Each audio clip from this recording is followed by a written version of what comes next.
As you get older, you get frail.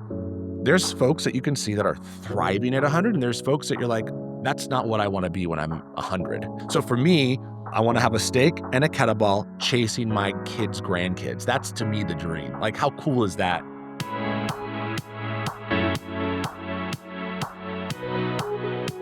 Tyler Smith is the founder of 100, a new longevity platform which aims to help people measure, understand and improve their biological age using rigorous testing and personalised interventions. Hello again, welcome to the Live Long podcast. I'm Peter Bowes. This is where we explore the science and stories behind human longevity. Tyler, it's good to talk to you. Thank you. Excited to be here. It's a great name and it's self-explanatory. Yeah. It's I can tell you a lot of other names that we thought, and then my CMO and I got together and he goes, I've got it. We loved the name behind it. We have a lot of significance behind it. Obviously, people want to live great to 100, but also we do a lot of things in bite-sized pieces. We have a 100-day protocol, which plays into it as well. And it's scary because, as technology and science evolves, is 100's name going to feel outdated, and should it be 200 or 110 or 130 or 140? And we just think it's at the right place, the right time with the great product. Yeah. So let's break it down and go back to basics in terms of what you're trying to achieve. Before we do that, just tell me a little bit about yourself and your life and career, education to this point. What has enthused you about biological age in particular? Where have you come from? Yeah, I feel like every year I do a little assessment on myself. And so my 20s was all about real estate. I did really well in my 20s on real estate. Back then it was, how do I be the best realtor and help people achieve their financial dream of buying a home? So I did that for 10 years. I was number 3 in California, number 9 throughout the United States. And I did really well. And I took that and saw a very big need of something that was happening offline, real estate, and I wanted to bring that online. And so I built in my 30s a B2B prop tech SaaS platform. So we serve, 900,000 realtors, manage 2/3 of all real estate transactions in North America. And I ended up selling that to Fidelity. And that was great. And that was the end of my kind of 30s. And I was just turning 39, newly married, just having our first child, which 39, a little bit older. That's what I'm thinking in my head. I'm having a daughter who's going to be a little older. So I started to think about life probably a lot differently than I've ever thought about it before. How's my daughter going to be when she's driving? When she graduates? What's life like when my wife and I we're empty nesters? And so I took this biological age test, and I'm like, I'm going to crush this thing. Me and a couple of friends did it. Like, I'm doing great. I feel amazing. I look good in my head. Like, I'm going to do great. Like, and I'm a little competitive. And so we do this. And it says I was 47. So one, I was like, wow, that was way off. What I thought was happening is wrong. But the second thing was my dad died at the age of 47. So from a heart attack. So mentally, it hit me in a much different way. It was much more impactful than just a number. And so I went all in. And so that's kind of where it started. On my 39th kind of birthday, I took this test, said I was much older. And that's really where all of this came from. And I'm now 41. So, it's only a couple of years later. But that's really where it started. And let's just break down what biological age actually is. It's not your chronological age. It's essentially a reflection of how well your body is aging. Yeah, biological age reflects your body's actual, how well it's functioning. It's not how long you've lived. So it's really the cells and how they're aging. At 100, we use one of many clocks, and there's several different clocks out there. And look, for the record, I'll say, look, every clock is different. There's clocks that are old. There's clocks that are new. There's now things that measure your biological, noise in your body. And I think these will advance as technology advances and science advances. I look at this as just a look under the hood of how you're dealing. And I've done all the tests. I've done every single one out there. The great thing about them is they all go up and down within their own algorithm or how their scientifically method is done, the same, which is great, but they're all very different. And so I look at this as a way to really just see what's happening underneath, and understand what's happening. Like, is it going up or is it going down? You know what I mean? It's not something you obsess or pay attention to in depth, like a FICO score. You're not looking at your FICO score every day. You know what I mean? But you do want to use it as a measurement of how you're doing for your credit, if that makes sense. And is it possible, relatively simply, to explain how it determines your biological age? Because as you've simply just described, there are several tests out there on the market, and they all tend to produce slightly different results. So what exactly, from the very simple process that you go through to provide something of yourself, what are they measuring? Yeah, there's every test is a little bit different, but let's just break down a couple. Methylation. So I invested early on before I even started 100 into a company that does DNA methylation test. And they take a cheek swab, and what they do is they send that in, they extract it down to the DNA methylation level. And that's how I'm aging on a cellular level. And that can be a lot of things from lifestyle, right? So lifestyle changes. There's other folks that take full-on blood vials, and what they do is they do things down to a much more cellular level as well. For us at 100, we use what's already been established out there, phenotype age, and what we do is we take biomarkers from the inflaming side to liver, and there's 9 of those. And then what we do is it's available to the public. You can take that down and put it into an algorithm, and it'll tell you what your biological age versus your chronological age. So again, this isn't some proprietary, data set that we're using. We're using what's already been proven out there based upon science. And by the way, science is always changing. So these clocks will consistently be changed and updated. And the value of knowing is, and you've implied this, is knowing and being able to compare yourself with yourself. It's interesting to compare yourself with a large data set of the rest of the population. But ultimately what matters is comparing yourself yesterday, today, tomorrow, and relating that to the lifestyle that you lead, and especially the lifestyle interventions that you apply to yourself to try to improve your health as you go. Yeah. So what we think about at 100 is, what are the things that you're doing to improve your goals? Everyone has different goals. Our mission is to achieve your GOAT, greatest health of all time. Everyone's greatest health of all time is different. So for example, for me, I want to dunk like LeBron, right? Okay, that's one of mine. My mom wants to go up and down the stairs to chase her grandkids. My CMO wants to snowboard for 2 more hours. So everyone has a different way that they think about health and achieving their GOAT and their greatest health of all time. And so you should think of diet, right? Diet, nutrition's a huge impactful place of that in your biological age. Sleep, which is, I used to think sleep was a joke. I can operate at such a high level with sleep, but you have sleep. Then you have lifestyle changes as well. And so all of those things play a very big part into how your biological age changes over time. But also there's supplementation as well. We're all have deficiencies in a lot of different supplements, as you know. And so it takes into consideration all of those. But what we do is we give you a 100-day protocol on how to really not only reverse that, but also how to get all the biomarkers that are out of range into range. So let's break it down in terms of the practicality of using 100. And you're a brand new platform. You've been testing this with some individuals so far. First of all, what sort of results have you had from those people that you've been working with right now? And then for someone starting from scratch with you, what do they do and what can they expect? Yeah, so let's first start with a couple of different facts. Like, look, 1 in 5 Americans get an annual physical. That's just true. The second is when you go to the doctor, you're seeing your doctor in less than 20 minutes.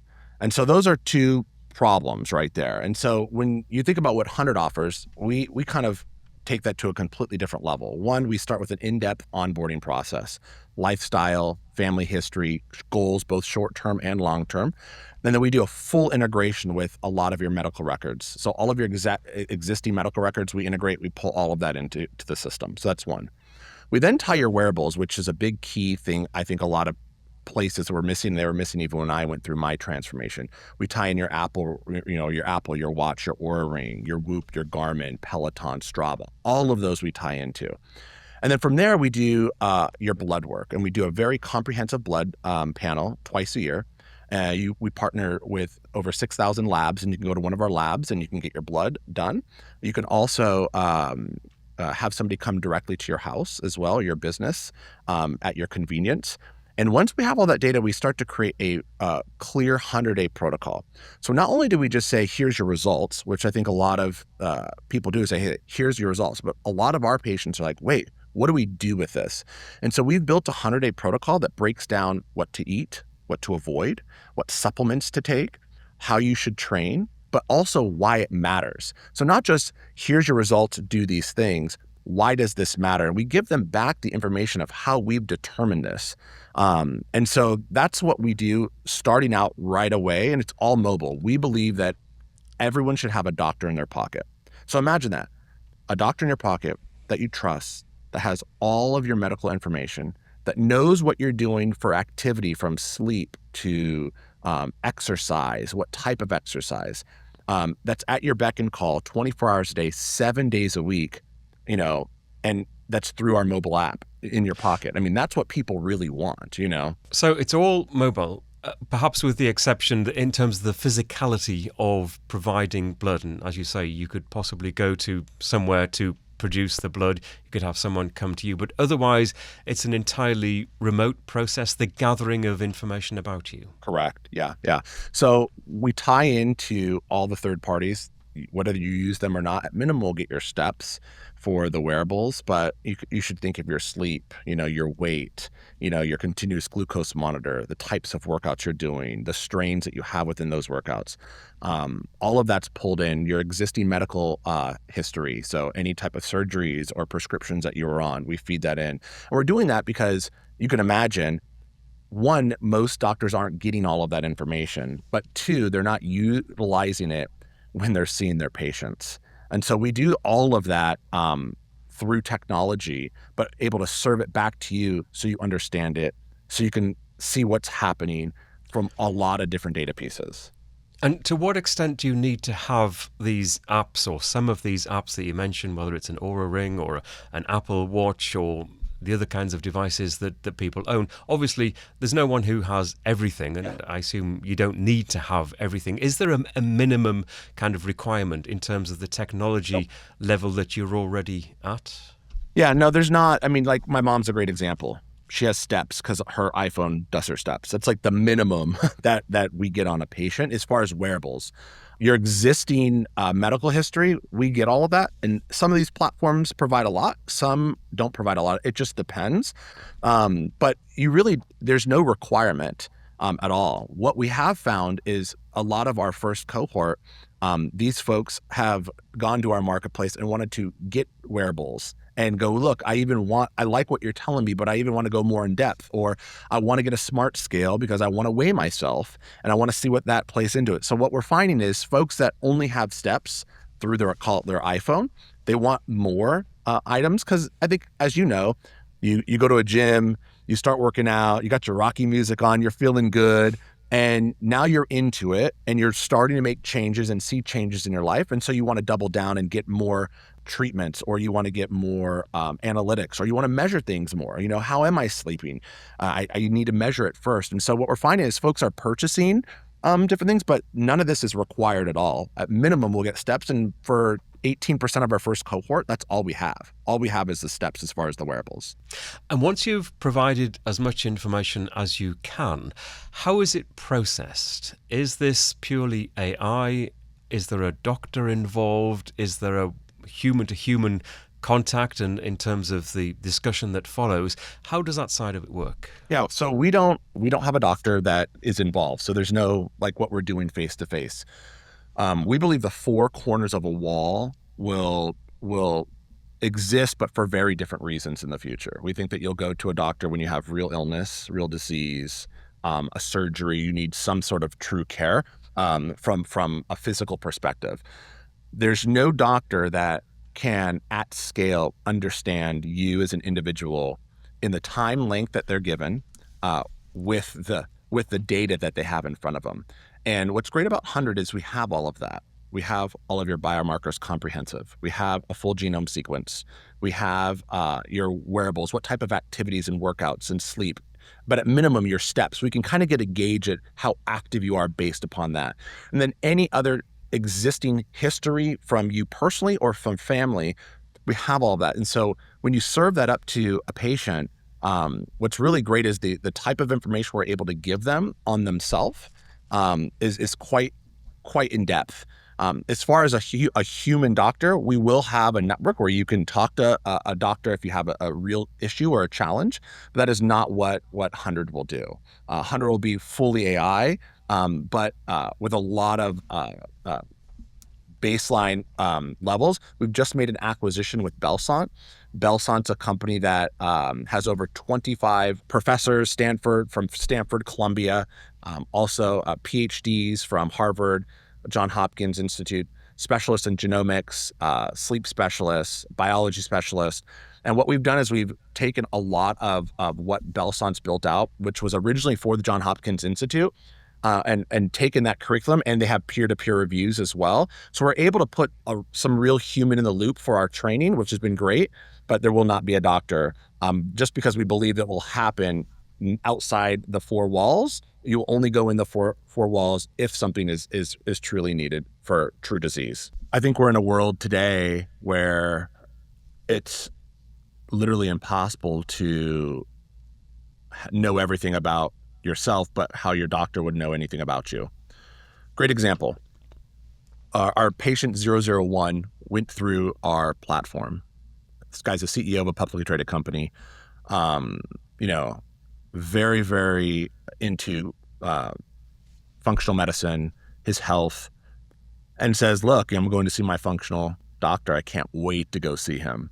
I said, it's awesome. And inside of our app, what's great is we even have the section that says, what would my doctor say? So you can go through there. And we ended up having a conversation with his doctor because his doctor admitted, like, look, for me, I'm seeing you for 30 minutes, but yeah, I've looked at your blood. I did a little bit of charting, but I haven't looked at what your protocol's been. I'm not really looking at and this is like, he's spending $25,000 a year for this. Now he's getting good in his mind. He's getting really good.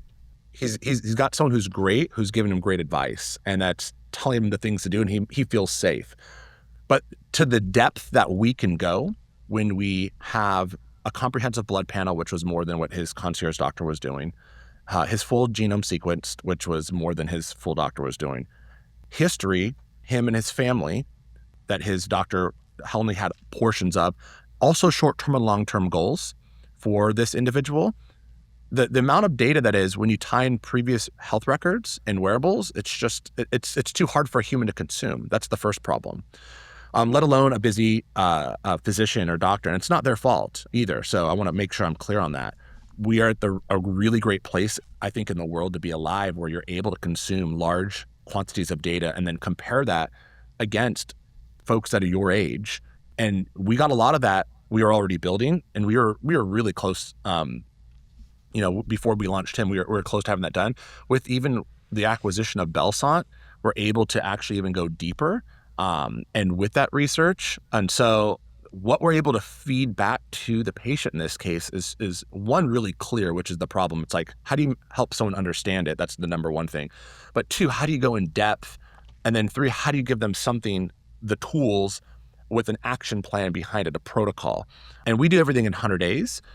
So it's bite-sized pieces. Like if you give someone an annual plan, I think we all know this, January 1st starts, you're at the gym, day 7 is like annual quit day. And then by the end of January, 43% of people are like completely done because they don't have specific goals. And so we do that for our patients. And so, yeah, I mean, having this data only allows us to do that. Without it, I think we'd have a product that didn't have true utility. So explain to me how the plan unfolds for someone who shares their information, it's analyzed. What happens next in terms of that person's lifestyle, and what happens next in terms of retesting to follow progress? Yeah, 100 provides two testing. You get 2 tests with the membership. And we are going to see our patients testing no sooner than 100 days, but no later. And it's an annual membership? Correct. It's an annual membership, $499. So less than $1.37 a day or less than $20 per pay period. Like, it's very affordable. To back up a little bit, because I think it's important, the reason why 100 exists today is I hired the best doctors out there. I went through the best programs out there, spent hundreds of thousands of dollars. I was fortunate to have some success. And by the way, I had a really good reason why. Like, my dad died at 47. It says I'm 47. I'm having children later. Like, I really want to be preventative. And so I did everything that you can think of. And that there was one of the problems is I wasn't ill. I was definitely inflamed. My biomarkers were out of whack. I was sleeping 4.5, 5 hours a day. By the way, priding myself on sleep, on the lack thereof sleep, and how I'm able to perform at a high level. Like, that was my thing. Like, guys, I can operate at such a high level with very little sleep.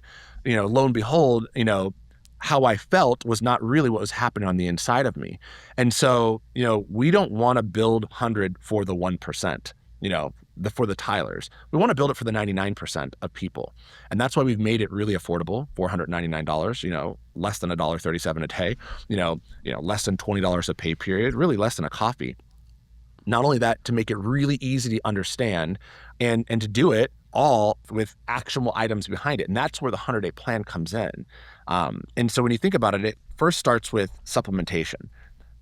It's funny, we have so many folks who don't take any supplements. Then you have the camp of, I take supplements, but I don't know why I take them or what they do for me, right?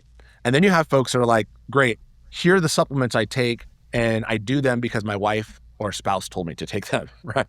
And so you have these three camps that I think it's like they're supplementing for the sake of supplementing. So our 100-day protocol breaks down supplementation first and foremost. And we get down to the exact dosage, vitamin D, to omegas, to magnesium, you name it.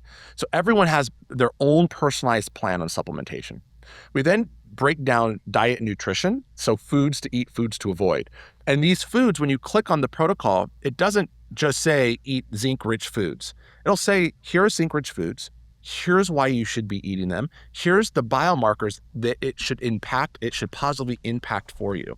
And so we make it very clear of like, we're not telling you to eat these foods just to eat them. We're telling you to really help for you to think about what your GOAT is, what your greatest health of all time is, what you told us, what you want to achieve in your goals, and where you're out of range on things. The third is on exercise. Like, we have to be very clear with exercise is part of the program, and everyone's going to have a different plan. My mom, we're not going to tell her to go do crazy HIIT classes with burpees, and like, everyone has different goals. And so we take in a lot of information. So we have an exercise engine that looks at where the patient's at age-wise, right? 2, where they're currently at physicality-wise. 3, any type of information we get from their wearables. So if it's just steps, all we have is steps, right? If they have more, we can see sleep, we can see their recovery, we can see what type of workouts they're currently doing. We then look at their short-term and long-term goals. And then what we do is we take a lot of data and science and literature to then come up with a protocol on what they should be doing from for their workouts.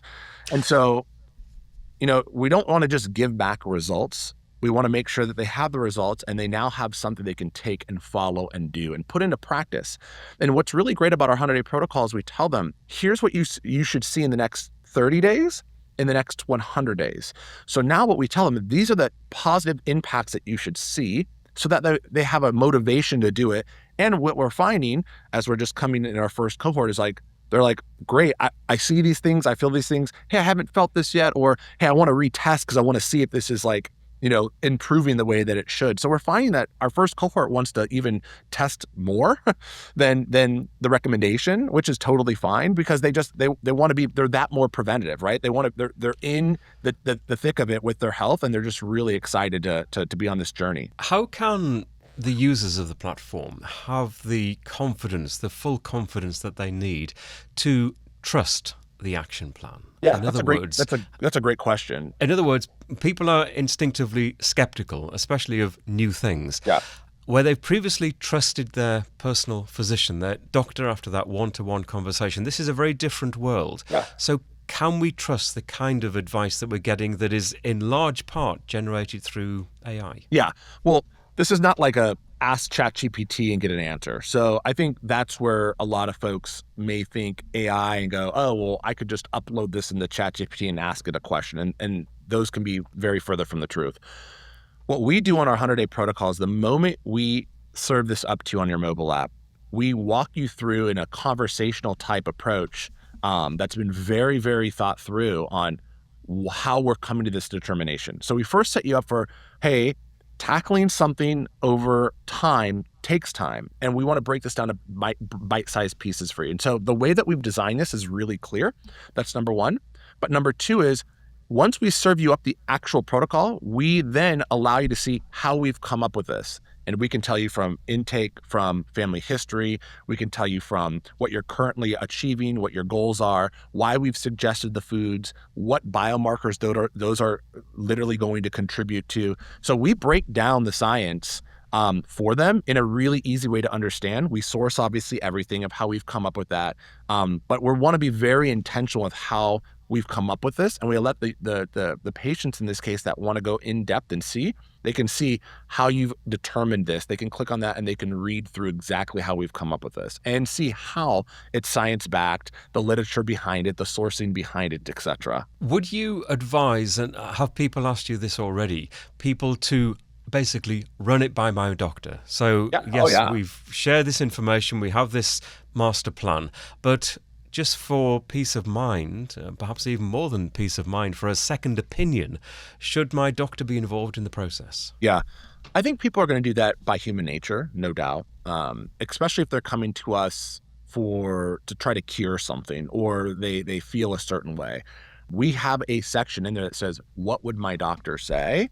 And we put information in there on exactly what you would expect. So we definitely know that's going to be what people do. We don't advise against it. And we are going to see a lot of folks that will bring that to their primary care physician if they have one and say, hey, I want to know, should I be thinking about these supplements? What are the benefits of them? You should think about the future of 100 where, why can't I just call and talk to my doctor through 100? Or why can't I ask a question at midnight when I'm up thinking about something that relates to health on a supplement or a new intervention or a new therapy, and ask it not in general, but ask it knowing that 100 knows all of my family history. It knows all of my diagnostics that I've done. It knows my exercise and my sleep and my HRV, and it knows all of this. So it's not going to just ask it as if, should I take this or try this product? It's going to take it into consideration with all of your information. So I believe that people are going to do that, but I believe the future is where people will just trust the doctor in their pocket and they'll go to the four-cornered walls when they have true illness. Do you think people are ready for the level of diligence that they need? In other words, the attention to detail, because this is a two-way process and there's a lot of information that needs to be shared from the user, and that has to be consistent and accurate information and honest information. And I think, as we know, people are not always honest about their own health, but to make this work, there's got to be 100% honesty, and in terms of the sharing of that information, it has to be consistent, and that's the only way you can get accurate results, isn't it? Because if you skirt around corners, if you try to make the process a little bit easier on yourself, maybe because of a lack of 100% commitment to it, it's never going to work. Yeah, so is the question more for the user or how we think about it at 100? Well, I think for the user, in terms of your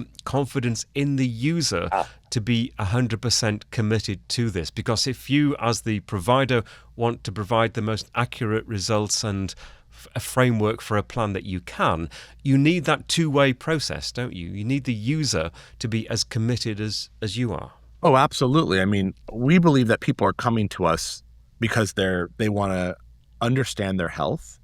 They want to, people always have something that happens in life that changes what they want to do.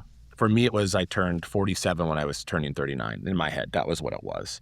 For several of our cohort one, it's if I live to 100, I will. They're thinking about life differently. I think COVID really changed a lot for the world. And I think people want to take back control of their own health from a small scale of just, I want to test and just know that I feel great and I want to be a little bit of preventative, all the way to I want to do full body MRIs and I want to be very in depth. So I think you're going to see that the 100-day protocol is designed really.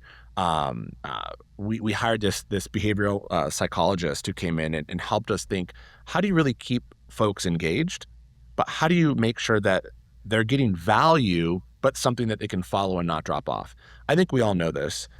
We want to go to the gym. We got the Rocky music. We got the new Aloe outfit on, and we go. We're working out hard, and a week goes by, and 2 weeks go by, and I miss a day, and I miss a week, and guess what happens? I now miss the month. And if I have an annual goal, I can get back on 2, 3, 4 months from now because it's an annual goal. So we've used a lot of psychology here on 100 days, how to keep them engaged, how to make it a two-way relationship. Here are the things based on your goals that you set, not us, based on what you want to achieve, where you are with your life, whether it be my mom who's in retirement, wants to be around for grandkids, or someone who's just, in their young 20s that just wants to make sure they're healthy to maybe start their new business.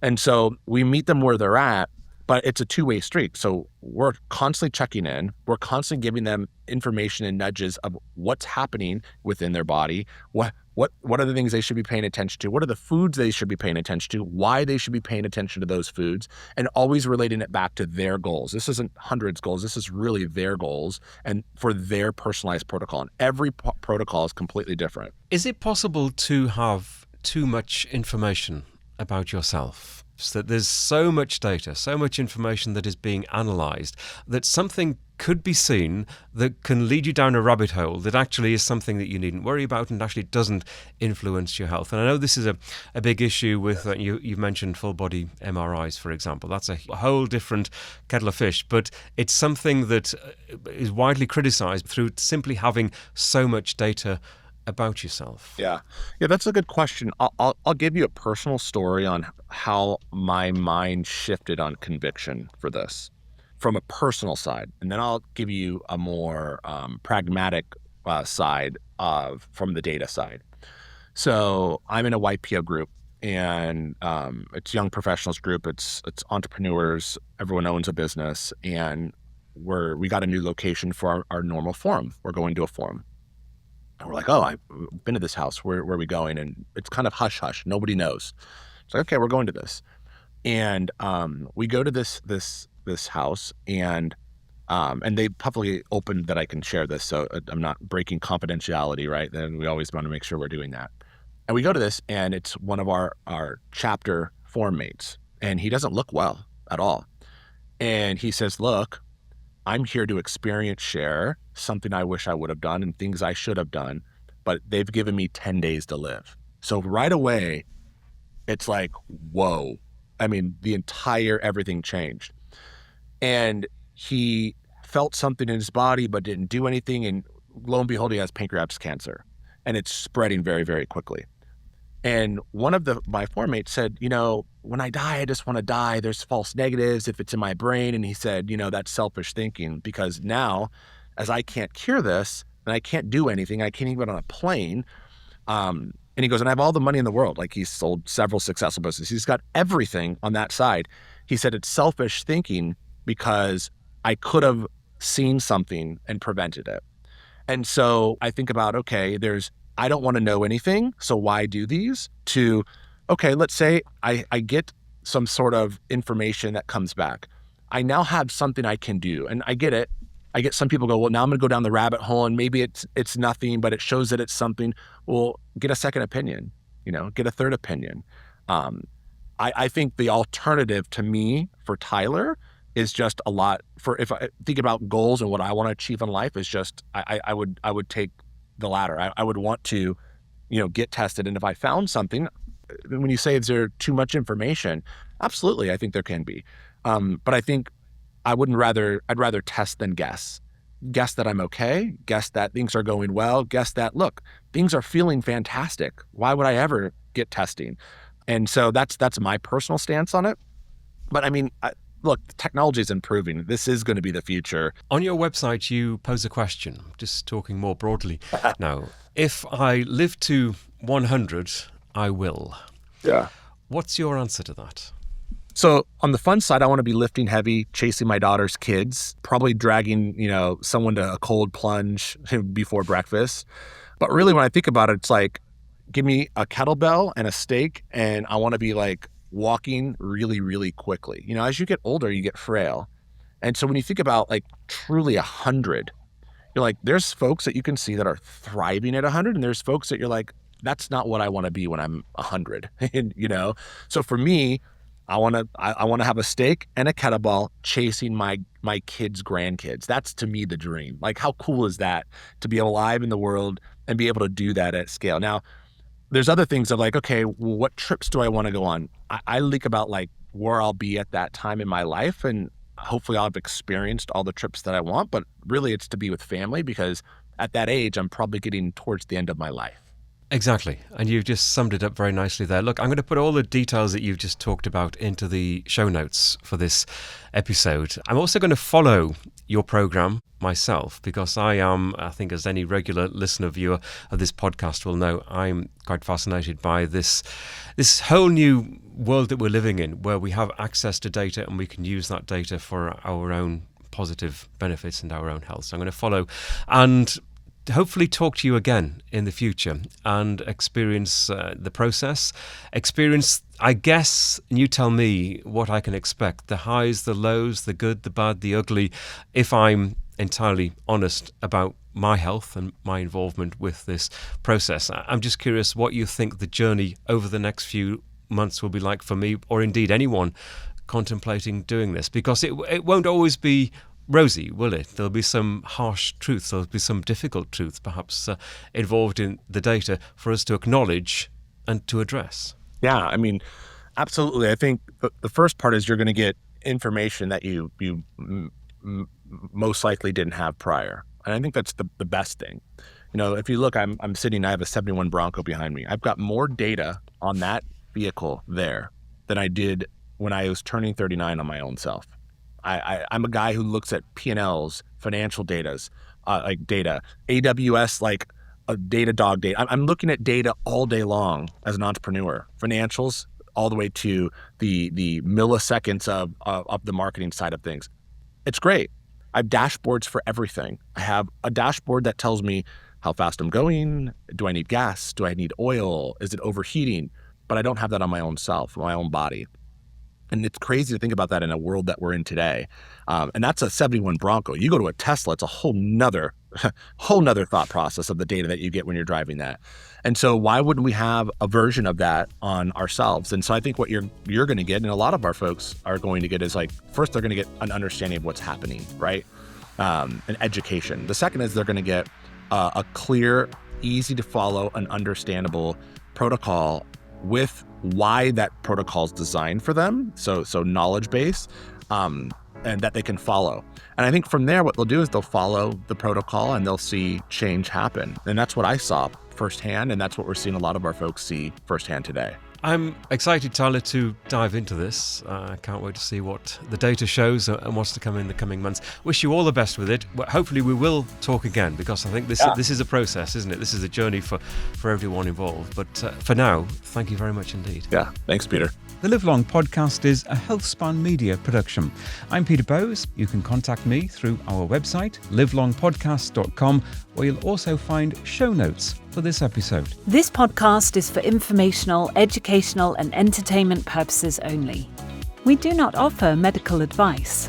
If you have health concerns of any kind, or you are considering adopting a new diet or exercise regime, you should first consult your doctor.